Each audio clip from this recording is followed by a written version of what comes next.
18 News anchor Amy Nay takes a closer look.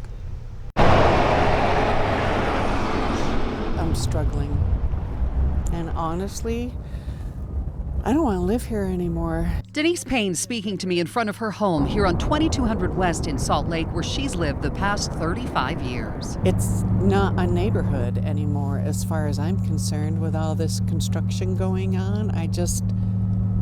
It's not a neighborhood.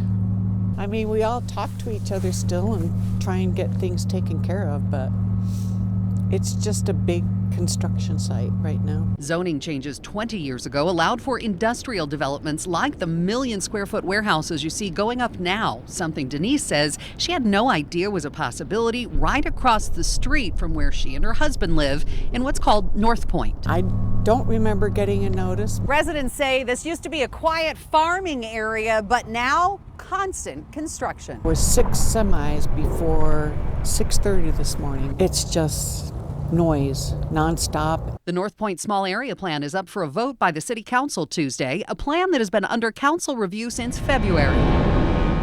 In March, a public hearing was held in response to the growth in this area and recent land annexations. In September, the council proposed changes to the plan, including a wetland buffer, bird-friendly design requirements, zoning adjustments, and limited distribution. But City Council member Victoria Petro, who represents the residents of North Point, says there's only so much they can do, blaming past administrations and choices made decades ago. The business park zone is terrible. If I have my way, it will be removed from our dockets. There are so many things from 20 years ago that don't work today, and we need to fix. Once a beautiful preserve, Councilmember Petro says things turned commercial when ownership of this land changed. By right, they're allowed to.